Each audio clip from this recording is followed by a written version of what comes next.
আচ্ছা, সিঙ্গারের ফার্স্ট পার্টে আপনারা দেখেছিলেন টপ লোডেড ওয়াশিং মেশিন আমি কিভাবে আমার ড্রেসগুলোকে দিয়েছিলাম, এবং আমি সাবান, গুঁড়া সাবান এবং আমাদের লিকুইড ডিটারজেন্ট আমি দিয়েছিলাম। এখন সেকেন্ড পার্টে আপনাদেরকে আমি দেখাবো যে আমি এই কাপড়গুলো কতটুকু ড্রাই হয়েছে, পরিষ্কার হয়েছে, এবং সেটা আমি তুলবো, আপনাদেরকে এই পার্টটা দেখাবো। আমার এখানে দেখতে পাচ্ছেন যে আমার সময় শেষ, একদম ওরা আমাকে সিগন্যাল দিচ্ছে এবং 00 টাইমে কাছে আসলে আমি দেখতে পাবো এটা আমি তোলার পরে যে অবস্থাটা কি পরিমাণ হয়েছে।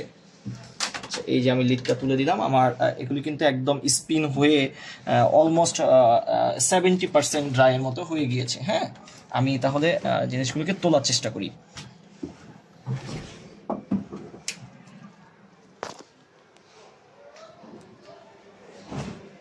আচ্ছা, এগুলি যখন ওয়াশিং মেশিনের ভিতরে থাকে তখন এগুলি সব পেঁচিয়ে যায়।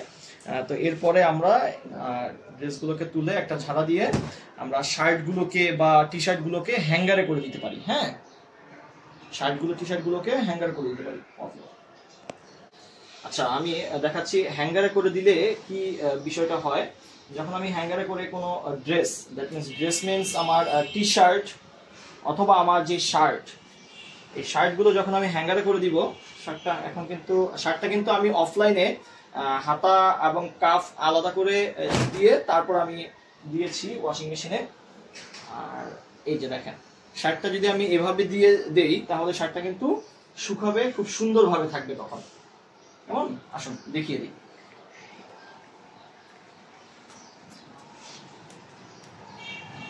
আমি এই দুটোকে বারান্দায় এভাবে দিয়ে দিলাম, হ্যাঙ্গিং করে দিলাম। তো কাপড়গুলো যেহেতু অলমোস্ট আমার শুকানো অবস্থায় আমি পেয়েছি, এগুলি যেই রোদ আছে হাফ এন আওয়ারের মতো থাকলে বা 1 ঘন্টার মতো থাকলে এটা কিন্তু পরিপূর্ণভাবে শুকিয়ে যাবে, এবং তারপরে আপনারা আয়রন করতে পারেন। আয়রন করে ড্রেসগুলোকে আরো সুন্দর পরিপূর্ণ করে নিতে পারেন। এই ছিল আমার যে সিঙ্গার ওয়াশিং মেশিন, এটার দারুণ আপডেট। এবং এরপরে আমার কিন্তু এখানে আরো কিছু আপডেট আছে, আপনাদেরকে দেখিয়ে দিচ্ছি। ওয়াশিং মেশিন কিন্তু শুধু ইউজ করলেই হবে না, ইউজ করার পরবর্তীতে আমাদের এই যে দুটো পরিষ্কার করে নিতে হবে। এই যে দেখতে পারেন এখানে কিন্তু আজকে ময়লা কিন্তু তেমন পড়েনি, কিন্তু তারপরেও এই ফিল্টারগুলোকে রেগুলার পরিষ্কার করে রাখলে আপনার ওয়াশিং মেশিন কিন্তু ভালো থাকবে। এবং বিগত সময়ে আমি যেটা বলেছিলাম যে ওয়াশিং মেশিন কিন্তু আপনি রিলায়েবিলিটি, লংজিবিলিটি, যে আপনি বেশি দিন ব্যবহার করবেন সেটা পেতে পারেন তখনই যখন এটা পরিপূর্ণভাবে ইউটিলাইজ করবেন এবং এটাকে সুন্দরভাবে পাওয়ার সাপ্লাই দিতে পারবেন। বিদ্যুতের একটা খুব বড় ফ্যাক্ট, এখানে কিন্তু লো পাওয়ারের কনজিউম দিলে কিন্তু আপনার বিদ্যুৎ কিন্তু এটা কিন্তু রান করবে না ঠিক মতো, এবং পানির ফ্লোটা কিন্তু অবশ্যই বেশি থাকতে হবে। তাহলে আপনি এটা যেমন ইউজ করে পরিপূর্ণ একটা ফ্যাসিলিটি পাবেন, এবং আপনি আপনার জামা কাপড়গুলো ভালো পরিষ্কার হবে, এবং এইটাও কিন্তু দীর্ঘদিন ব্যবহার করতে পারবেন।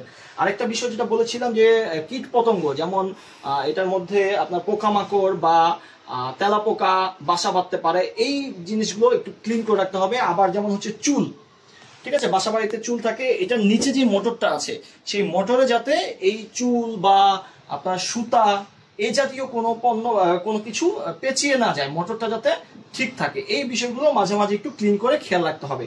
তো আমি এই দুটো পরিষ্কার করে আবারও এখানে লাগিয়ে দিব। এবং আমাদের কিন্তু এখানে আরেকটা ফিচার আছে, টাব ক্লিন।